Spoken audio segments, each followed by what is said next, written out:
El poder del Espíritu Santo. Sermón predicado el domingo 17 de junio de 1855 por Charles Spurgeon, en la capilla New Park Street, Londres. El poder del Espíritu Santo.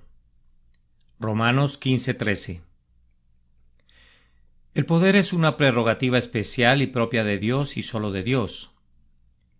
2 veces he oído esto, que de Dios es el poder. Dios es Dios y el poder le pertenece. Aunque delegue una porción de él a sus criaturas, sigue siendo su poder. El sol, aunque es como un esposo que sale de su tálamo, se alegra como gigante para correr el camino. Sin embargo, no tiene poder para ejecutar sus movimientos sino de la manera como lo dirige Dios. Las estrellas, aunque viajan en sus órbitas y nada las puede detener, no tienen ni poder ni fuerza excepto el que Dios les otorga diariamente. El alto arcángel junto a su trono, que brilla más que un cometa resplandeciente, aunque es uno de aquellos que destacan en fuerza y que escucha la voz de los mandamientos de Dios, sin embargo no tiene sino el poder que su Creador le da. En cuanto a Leviatán, que en pos de sí hace resplandecer la senda, que parece que el abismo es Cano y Behemoth que se bebe de un trago el Jordán y se jacta de poder chupar ríos enteros. Esas criaturas majestuosas que se encuentran sobre la tierra deben su fortaleza a Él, que formó sus huesos de acero y sus miembros como varas de hierro. Y cuando pensamos en el hombre, si tiene fuerza o poder, todo eso es tan poco e insignificante que apenas si lo podemos considerar. Sí, cuando está en su punto más grande, cuando empuña su cetro, cuando está al mando de sus ejércitos, cuando gobierna naciones, aún así el poder le pertenece a Dios. Y es verdad, 2 veces he oído esto, que de Dios es el poder. Esta prerrogativa exclusiva de Dios se encuentra en cada una de las 3 personas de la gloriosa Trinidad. El Padre tiene poder, pues por su palabra fueron hechos los cielos y todo lo que contienen. Por su fuerza todas las cosas se mantienen y por él cumplen con su destino. El Hijo tiene poder, pues como su Padre, él es el creador de todas las cosas. Sin él no fue hecho nada de lo que ha sido hecho, y en él todas las cosas subsisten. Y el Espíritu Santo tiene poder. Hoy voy a hablar acerca del poder del Espíritu Santo. Espero que puedan tener ustedes una ejemplificación práctica de ese atributo en sus propios corazones. Cuando sientan que la influencia del Espíritu Santo está siendo derramada en mí y que estoy comunicando las palabras del Dios viviente a las almas de ustedes. Y que esa influencia les sea otorgada también a ustedes y que sientan sus efectos en sus propios espíritus. Consideraremos el poder del Espíritu Santo de 3 maneras en este día. Primero, las manifestaciones externas y visibles de ese poder. Segundo, las manifestaciones internas y espirituales de él. Y tercero, las obras futuras y esperadas derivadas de ese poder. Confío que de esta manera el poder del Espíritu se hará presente claramente en las almas de ustedes.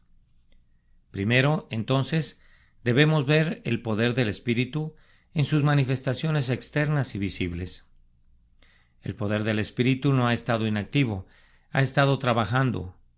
Mucho ha sido hecho ya por el Espíritu de Dios, más de lo que pudiera haber sido logrado por ningún ser excepto el infinito, eterno, todopoderoso Jehová, de quien el Espíritu Santo es una persona.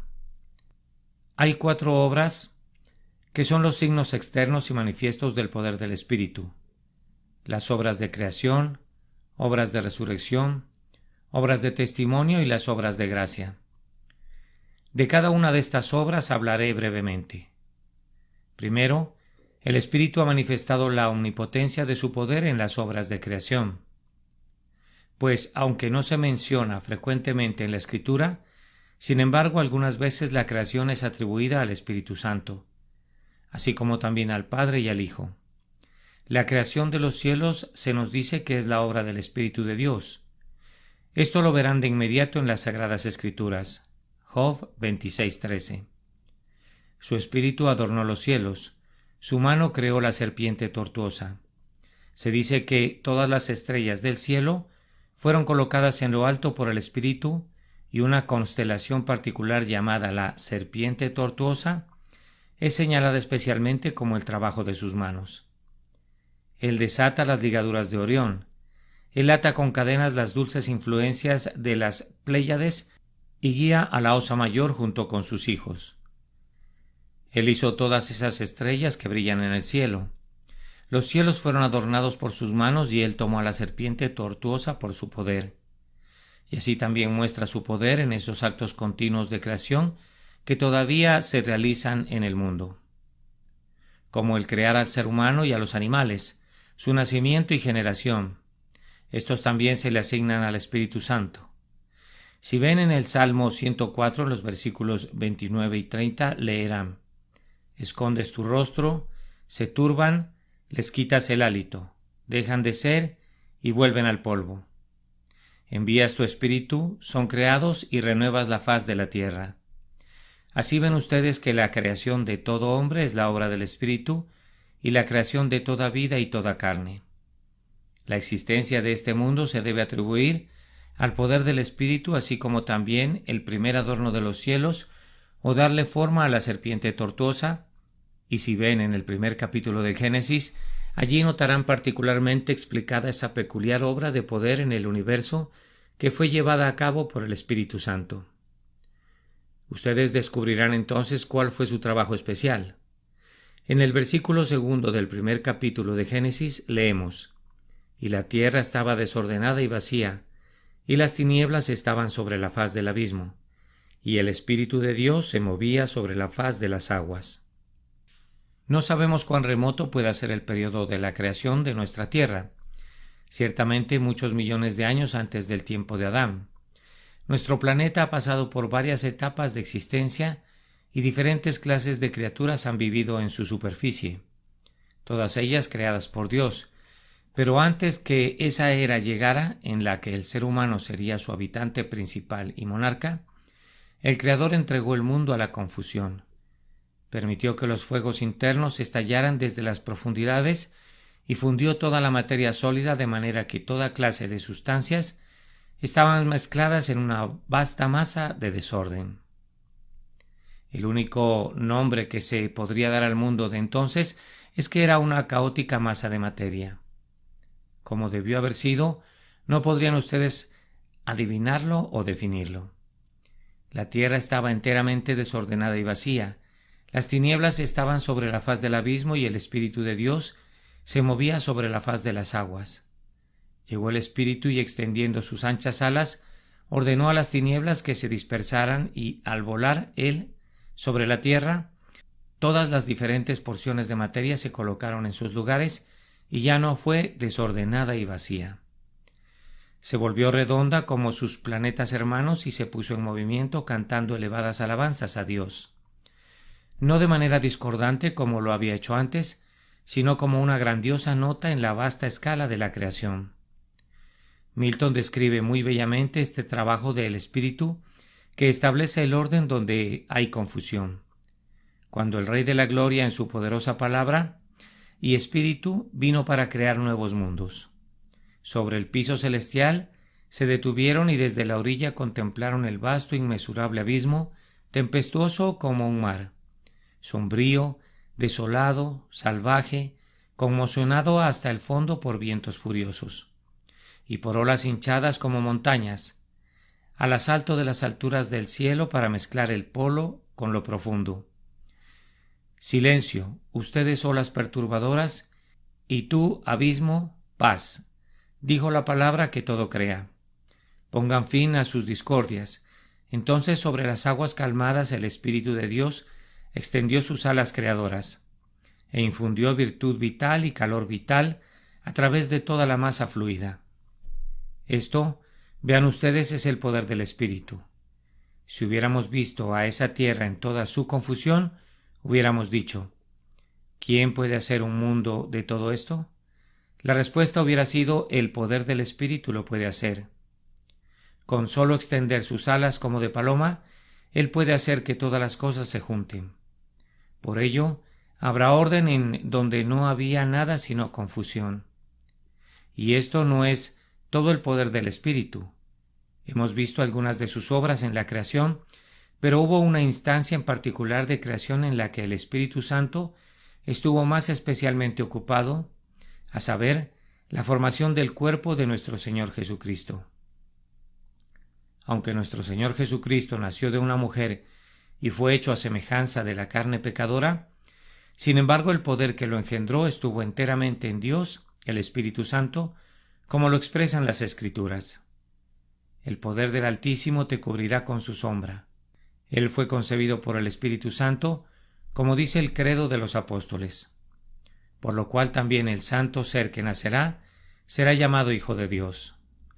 La estructura corporal del Señor Jesucristo fue una obra maestra realizada por el Espíritu Santo. Supongo que su cuerpo debe haber sobrepasado a todos los demás en belleza. Que haya sido como el del primer hombre, justo el modelo de lo que el cuerpo será en el cielo, en donde resplandecerá en toda su alegría. Esa estructura en toda su belleza y perfección fue modelada por el Espíritu. En su libro estaban diseñados todos sus miembros cuando todavía no habían sido creados. Él lo modeló y lo formó. Aquí, pues, tenemos otro ejemplo de la energía creativa del Espíritu. Una segunda manifestación del poder del Espíritu Santo se encuentra en la resurrección del Señor Jesucristo. Si alguna vez han estudiado este tema, pueden haberse sentido desconcertados al hallar que, algunas veces, la resurrección de Cristo se le atribuye a Él mismo.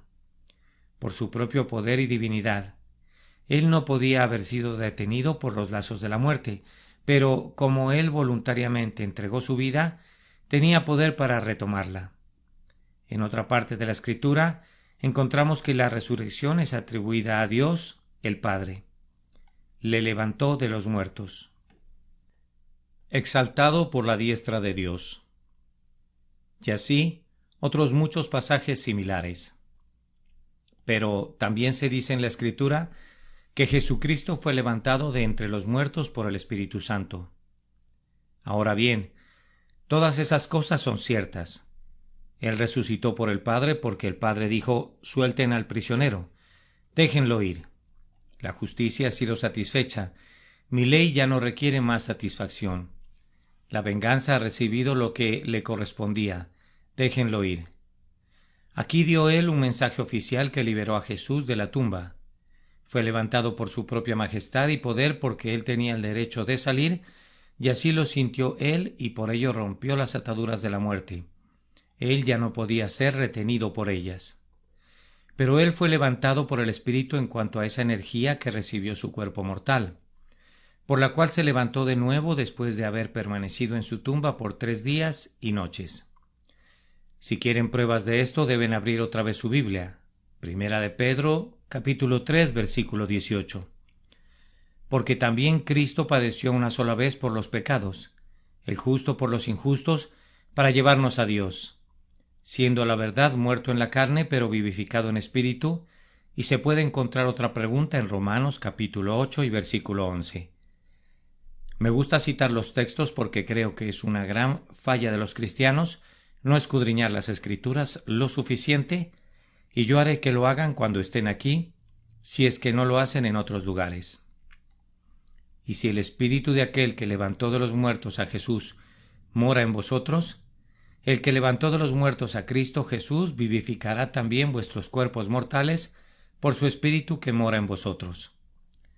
La resurrección de Cristo, pues, fue efectuada por la agencia del Espíritu, y aquí tenemos una noble ilustración de su omnipotencia. Si hubieran podido entrar, como lo hicieron los ángeles en la tumba de Jesús y ver su cuerpo durmiente, lo hubieran encontrado frío como cualquier otro cadáver. Si levantaran su mano, se desplomaría a un lado. Si hubieran podido mirar sus ojos, estarían vidriosos. Y allí se ve la lanzada mortal que debió acabar con su vida. Vean sus manos, no fluye sangre, están frías e inmóviles. ¿Puede vivir ese cuerpo? ¿Puede levantarse? Sí, y ser un ejemplo del poder del Espíritu. porque cuando el poder del Espíritu llegó a él, al igual que cuando cayó sobre los huesos secos del valle, se levantó en la majestad de su divinidad brillante y resplandeciente, que asombró a los vigilantes de manera que huyeron. Sí, se levantó para no morir más, sino para vivir para siempre, Rey de reyes y príncipe de los reyes de la tierra. La tercera de las obras del Espíritu Santo que han demostrado su poder de manera maravillosa son las obras de testimonio. Con ello quiero decir las obras que atestiguan cuando Jesucristo fue bautizado en el río Jordán. El Espíritu Santo descendió sobre él en forma de paloma y lo proclamó el Hijo amado de Dios. Eso es lo que yo llamo una obra de testimonio. Y cuando después levantó al muerto, cuando sanó al leproso, cuando les habló a las enfermedades y éstas huyeron rápidamente, cuando salieron precipitadamente por millares los demonios de los que estaban poseídos, todo eso se hizo por el poder del Espíritu. El Espíritu habitaba en Jesús sin medida y por ese poder se obraron todos esos milagros. Estas fueron obras de testimonio, y cuando Jesús se fue recordarán ese magistral testimonio del Espíritu que regresó como un poderoso viento estruendoso entre los apóstoles congregados y se les aparecieron lenguas repartidas como de fuego, asentándose sobre cada uno de ellos, y fueron todos llenos del Espíritu Santo, y comenzaron a hablar en otras lenguas, según como el Espíritu les daba que hablasen. Y cómo también ellos hicieron milagros. Cómo predicaban, cómo Pedro resucitó a Dorcas, cómo Pablo sopló la vida en Eutico, cómo se hicieron grandes milagros por los apóstoles, así como lo había hecho su Señor, de manera que se vieron grandes señales y prodigios llevados a cabo por el poder del Espíritu de Dios, y muchos creyeron. Después de eso, ¿quién dudará del poder del Espíritu Santo? Esos miembros de la secta de Socinio, que niegan la existencia del Espíritu Santo y su absoluta personalidad. ¿Qué van a hacer cuando los atrapemos mostrándoles las obras de creación, de resurrección y de testimonio? Están contradiciendo la Escritura, pero observen, es una piedra sobre la que si algún hombre cae saldrá lastimado, pero si cae sobre él como lo hará, si se resiste, lo triturará hasta convertirlo en polvo. El Espíritu Santo tiene poder omnipotente, sí, el poder de Dios porque Él es Dios. Una vez más, si queremos otro signo externo y visible del poder del Espíritu, podemos mirar las obras de gracia. Vean una ciudad donde un adivino tiene el poder que ha proclamado él mismo como una gran persona. Un cierto Felipe entra y predica la palabra de Dios. Enseguida Simón el mago pierde su poder y él mismo busca para sí el poder del Espíritu, imaginando que puede comprarse con dinero. Vean, en tiempos modernos un país en donde los habitantes viven en miserables tiendas hechas de paja y se alimentan de reptiles y de otras criaturas semejantes, obsérvenlos cómo se inclinan ante sus ídolos y cómo adoran a sus falsos dioses y cómo están tan hundidos en la superstición y tan degradados que se llegó a debatir si tenían alma o no. Vean a un Robert Moffat, misionero en Sudáfrica por más de 50 años, que va con la palabra de Dios en su mano, que él mismo tradujo al lenguaje de los bechuanas. Óiganlo predicar con la capacidad de expresión que le da el Espíritu, acompañando esa palabra con poder. Ellos arrojan a un lado sus ídolos, odian y aborrecen sus costumbres anteriores, construyen casas en donde ellos habitan, se visten y ahora tienen una mente recta. Rompen el arco y parten la lanza en pedazos. La gente incivilizada se vuelve civilizada. El salvaje se vuelve educado. El que no sabía nada comienza a leer las Escrituras. De esta manera, por boca de aquellos que fueron salvajes, Dios atestigua el poder de su poderoso Espíritu. Tomen una casa en esta ciudad y los podríamos llevar a muchas de esas casas. El padre es un borracho, un hombre que vive en una condición desesperada. Véanlo en su locura y ustedes preferirían encontrarse con un tigre sin cadenas que con un hombre así. Da la impresión que él podría partir a un hombre en pedazos si llegara a ofenderlo. Observen a su esposa. Ella también tiene su voluntad y cuando él la trata mal, le pone resistencia. Se han visto muchas peleas en esta casa y a menudo el ruido que generan molesta a todo el vecindario. En cuanto a los pobres niños, véanlos en sus harapos y desnudez. Pobres, pequeños, ignorantes. ¿Ignorantes dije?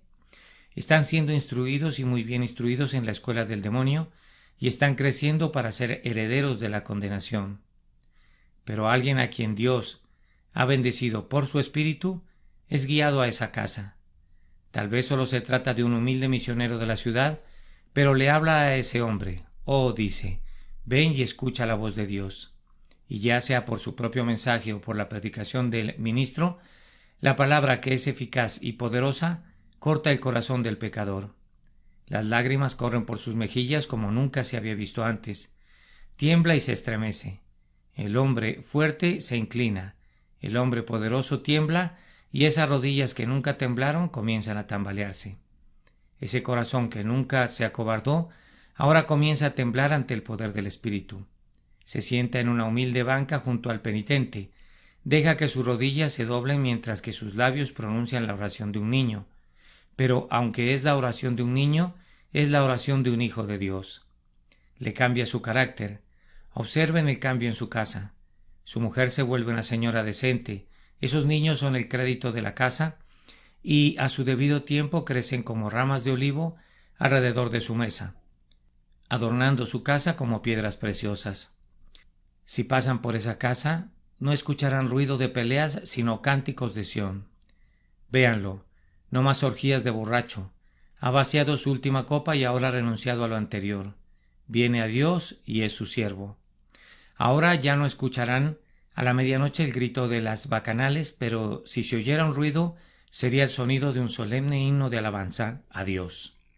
¿Y entonces acaso no hay algo así como el poder del Espíritu? Sí, y estos seres deben haberlo experimentado y visto. Conozco un pueblo que fue una vez el más profano de Inglaterra, un pueblo inundado de borrachos y de libertinos de la peor clase, donde era casi imposible que un viajero honesto se detuviera en una posada sin ser molestado por las blasfemias, un lugar notorio por sus incendiarios y por sus ladrones. Un hombre, el jefe de todos, escuchó la voz de Dios. El corazón de ese hombre fue quebrantado. Todos sus pandilleros vinieron también para escuchar la predicación del Evangelio, y se sentaron y parecían reverenciar al predicador como si fuera un dios y no un hombre.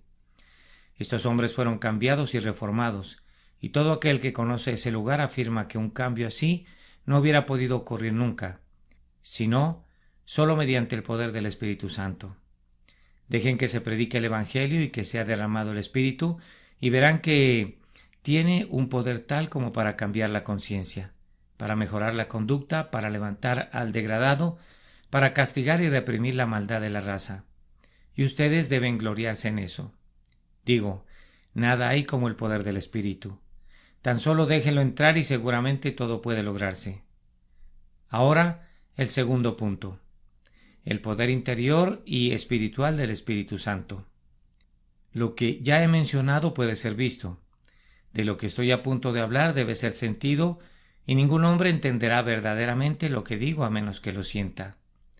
Lo visible, aun el infiel debe confesarlo. Lo visible, el más grande blasfemo no puede negarlo. Habla la verdad. Pero de este poder interior alguien se reirá con entusiasmo y otro dirá que no es sino la invención de nuestras fantasías febriles. Sin embargo, tenemos una palabra de testimonio más segura que todo lo que ellos puedan decir. Tenemos un testigo en nuestro interior. Sabemos que es la verdad y no tenemos miedo de hablar del poder interno espiritual del Espíritu Santo. Observemos 2 o 3 cosas en las que el poder interior y espiritual del Espíritu Santo se puede ver muy grandemente y alabarlo. Primero, el Espíritu Santo tiene poder sobre los corazones de los hombres. Ahora bien, los corazones de los hombres son difíciles de impresionar. Si quieres interesarlos en cualquier objeto mundano, lo puedes lograr. Una palabra engañosa puede ganar el corazón de un hombre. Un poco de oro puede ganar el corazón de un hombre.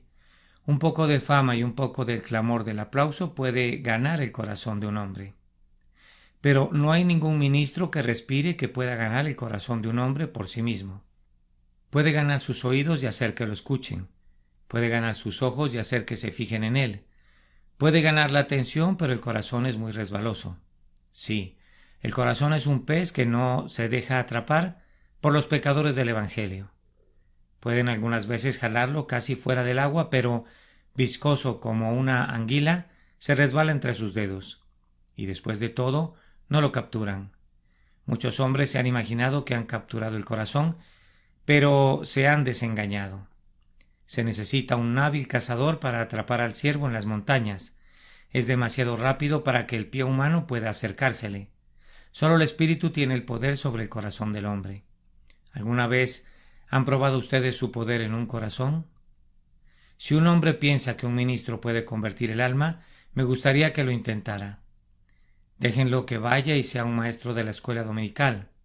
Dará su clase, tendrá los mejores libros que puedan obtenerse, tendrá las mejores reglas, instalará sus murallas alrededor de su Sebastopol espiritual. Tomará al mejor muchacho de su clase, y mucho me equivoco si ese muchacho no estará cansado en una semana. Déjenlo que pase 4 o 5 domingos intentándolo, pero luego dirá: este muchacho es incorregible.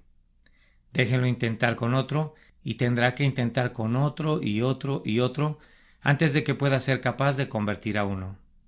Pronto se dará cuenta que no con ejército ni con fuerza, sino con mi espíritu, ha dicho Jehová de los ejércitos. ¿Puede convertir un ministro? ¿Puede tocar el corazón? David dijo: se engrosó el corazón de ellos como sebo. Sí, eso es completamente cierto y no podemos atravesar tanta grasa. Nuestra espada no puede llegar al corazón porque está recubierto de tal cantidad de grasa que es más duro que una rueda de molino. Más de una buena espada vieja de Jerusalén ha perdido su filo contra un corazón duro. Una pieza del verdadero acero que Dios ha puesto en las manos de sus siervos ha perdido su filo al ser apuntada contra el corazón de un pecador. No podemos llegar al alma, pero el Espíritu Santo puede. Mi amado metió su mano por la ventanilla y mi corazón se conmovió dentro de mí. Él puede dar un sentido del perdón, comprado con la sangre que puede disolver a un corazón de piedra.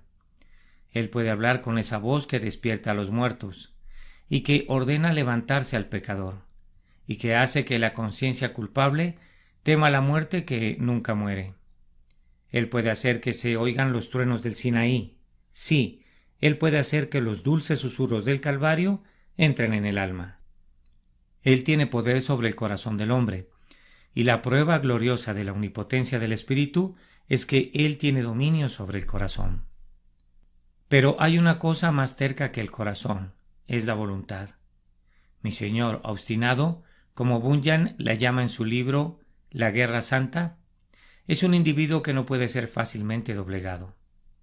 La voluntad, especialmente en algunos hombres, es una cosa muy terca, y en todos los hombres, si la voluntad es movida a oponerse, no hay nada que se pueda hacer con ellos. Alguien cree en el libre albedrío. Muchos sueñan con el libre albedrío. El libre albedrío. ¿Dónde se puede encontrar eso? Una vez hubo libre albedrío en el paraíso, y un terrible caos generó allí el libre albedrío, porque echó a perder todo el paraíso y arrojó a Adán fuera del huerto.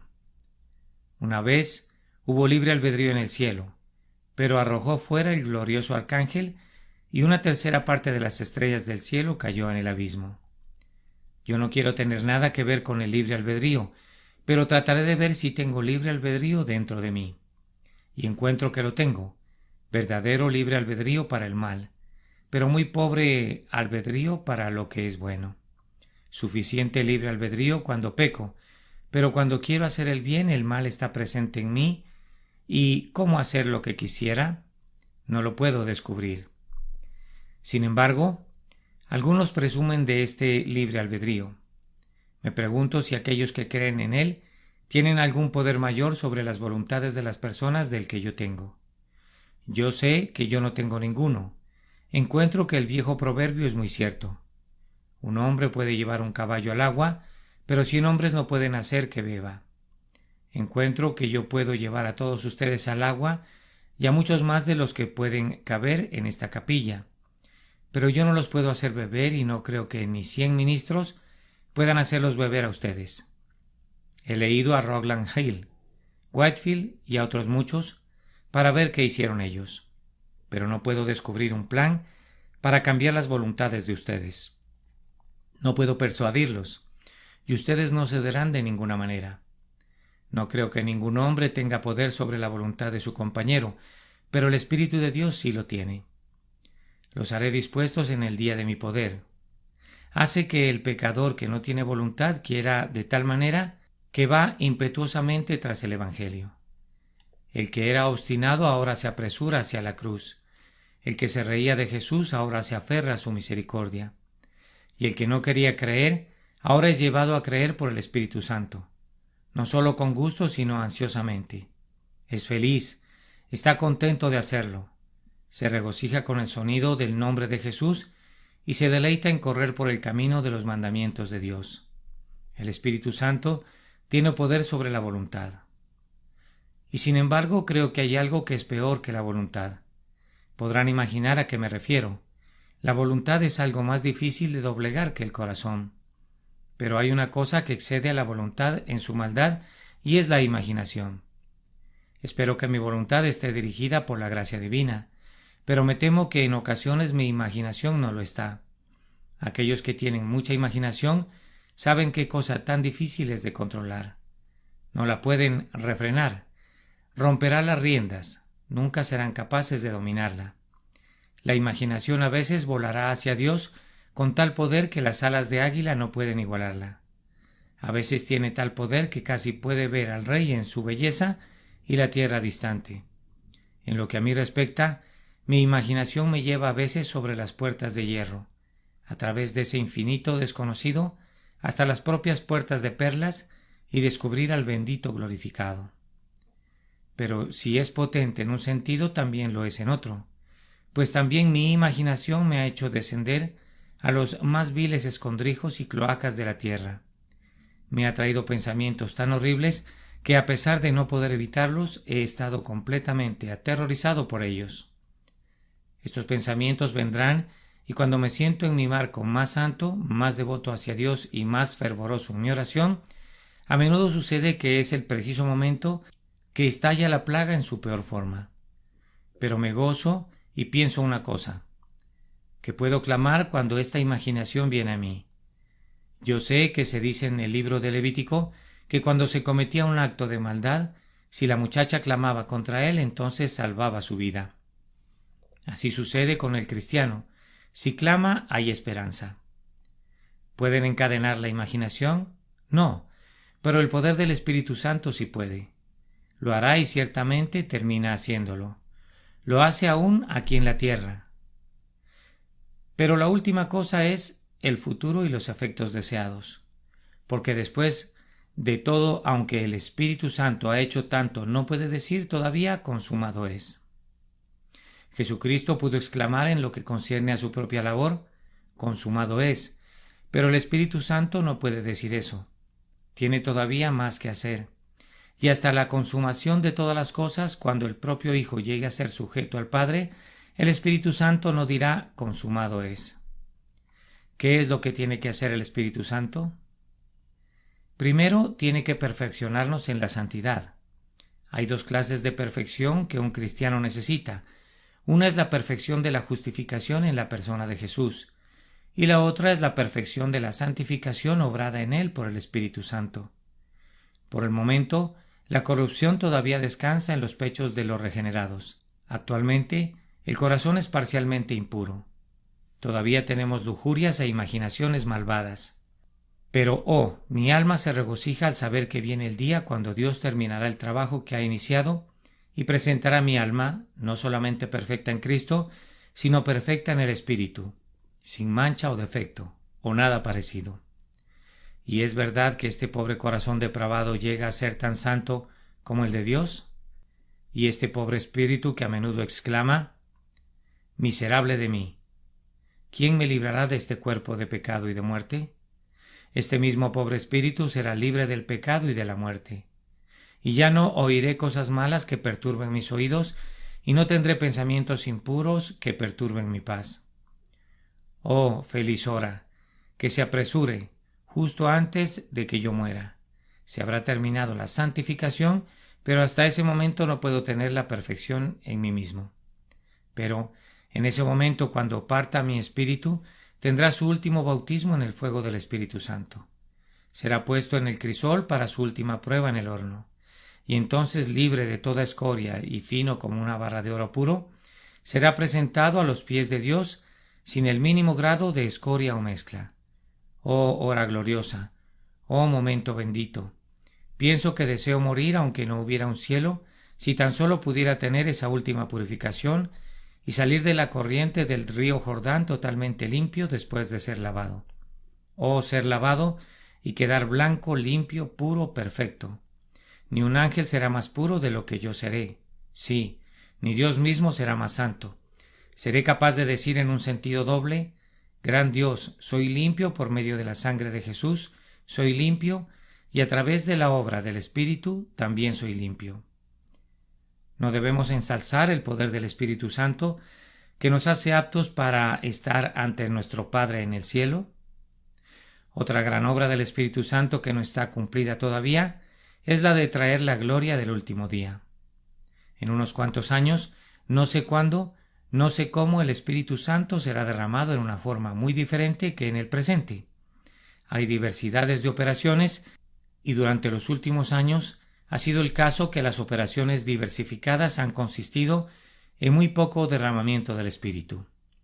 Los ministros siguen una rutina monótona, continuamente predicando,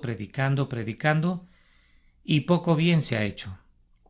Tengo la esperanza de que tal vez una nueva era ha amanecido sobre nosotros y que habrá un mayor derramamiento del Espíritu Santo ahora.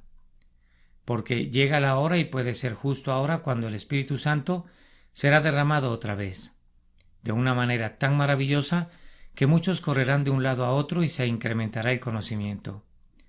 El conocimiento del Señor cubrirá la tierra, así como las aguas cubren la superficie de los grandes abismos. Vendrá su reino y su voluntad será hecha en la tierra como lo es en el cielo. No estaremos esforzándonos para siempre como Faraón, sin las ruedas de su carruaje.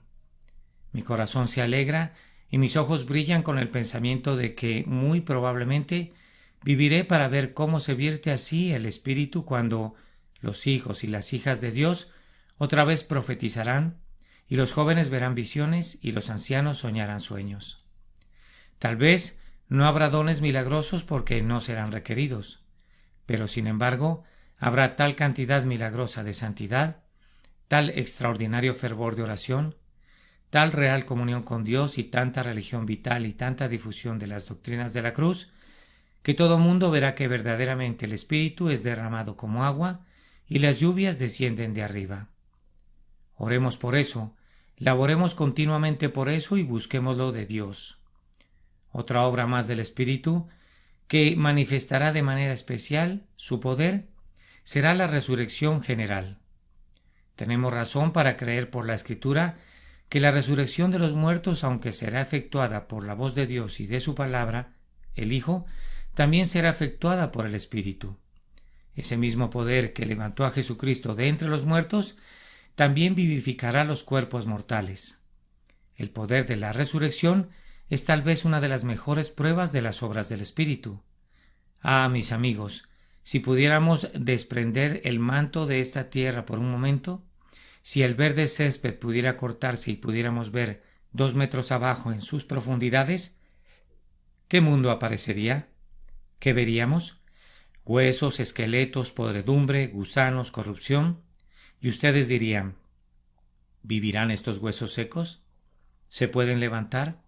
Sí, en un momento, en un abrir y cerrar de ojos a la final trompeta, los muertos serán resucitados. Él habla, están vivos, véanlos dispersos. El hueso se junta con su hueso, véanlos desnudos, la carne los recubre nuevamente, véanlos aún sin vida. Ven de los 4 vientos, oh aliento, y sopla sobre estos muertos. Cuando el viento del Espíritu Santo viene, ellos viven y estarán de pie como un gran ejército. Así, he intentado hablarles del poder del Espíritu y confío que se los he podido mostrar. Ahora, debemos dedicar un momento o dos para una conclusión práctica. Cristiano, el Espíritu es muy poderoso. ¿Qué concluyes de ese hecho? Pues que tú nunca debes desconfiar del poder de Dios para llevarte al cielo. Oh, qué dulce verso es ese que impresionó mi alma el día de ayer. Su probado brazo todopoderoso está levantado para tu defensa. ¿Dónde está el poder que pueda alcanzar en tu refugio o que pueda arrancarte de allí? El poder del Espíritu Santo es tu baluarte y toda su omnipotencia te defiende. ¿Pueden conquistar tus enemigos a la omnipotencia? Entonces pueden conquistarte. ¿Pueden luchar con la deidad y arrojarla al suelo? Entonces ellos pueden conquistarte. Pero eso no sucederá porque el poder del Espíritu es nuestro poder. El poder del Espíritu es nuestra fortaleza. Y una vez más, cristianos, si este es el poder del Espíritu, ¿por qué habrían de dudar de algo? Ahí está tu hijo, ahí está tu esposa por la que has suplicado con tanta frecuencia. No dudes del poder del Espíritu. Aunque tardare, espéralo, porque sin duda vendrá. No tardará. Ahí está tu esposo, oh santa mujer. Has luchado por su alma y aunque es un infeliz tan endurecido y desesperado que te trata mal, hay poder en el Espíritu. Oh, ustedes que han salido de iglesias desoladas, con muy escasas hojas en el árbol, no duden que el poder del Espíritu los levante. Porque será lugar donde descansen asnos monteses y ganados hagan majada. Abierto, pero deshabitado hasta que el Espíritu se derrame desde arriba. Y entonces el suelo árido será convertido en un estanque y la sediente tierra tendrá fuentes de agua. Entonces en las habitaciones de los dragones, en donde cada uno de ellos yace, habrá pasto con carrizos y juncos, y ustedes, oh miembros de este templo, ustedes que recuerdan lo que Dios ha hecho, especialmente para ustedes, nunca desconfíen del poder del Espíritu. Ustedes han visto el desierto florecer como el camello. Ustedes han visto el desierto florecer como una rosa. Confíen en él para el futuro. Salgan pues y laboren con esta convicción. El poder del Espíritu Santo es capaz de todo. Vayan a su escuela dominical, vayan a distribuir sus folletos, vayan a su empresa misionera, vayan a predicar en sus habitaciones con la convicción de que el poder del Espíritu es nuestra gran ayuda. Y ahora, por último, a ustedes pecadores, ¿qué más tenemos que decirles acerca de este poder del Espíritu? Estoy convencido de que hay esperanza para algunos de ustedes. Yo no puedo salvarlos, yo no puedo conmoverlos. A veces puedo hacer que lloren, pero se secan sus ojos y todo ha terminado. Pero yo sé que mi Señor sí puede. Ese es mi consuelo. Tú, el primero de los pecadores, hay esperanza para ti. Este poder te puede salvar como a cualquiera. Es capaz de romper tu corazón aunque sea de hierro. Puede hacer que de tus ojos broten las lágrimas aunque hayan sido como rocas anteriormente. Su poder es capaz hoy, si Él lo quiere, de cambiar tu corazón, de modificarla a la corriente de todas tus ideas, de hacerte de inmediato un hijo de Dios, de justificarte en Cristo. Hay poder suficiente en el Espíritu Santo. Él puede traer a los pecadores a Jesús. Él es capaz de hacerte querer en el día de su poder. ¿Ha ido Él tan lejos como para hacer que desees su nombre, para hacer que desees a Jesús? Entonces, oh pecador, mientras Él te atrae, di: atráeme, soy infeliz sin ti. Síguelo, síguelo y a medida que Él te conduzca, pisa sobre sus huellas y regocíjate de que Él ha iniciado una buena obra en ti, porque hay una evidencia de que Él continuará haciéndolo hasta el final. Y, oh, tú abatido, pon tu confianza en el poder del Espíritu. Descansa en la sangre de Jesús y tu alma es salva, no solamente ahora, sino a través de la eternidad. Que Dios los bendiga, a ustedes mis escuchas. Amén.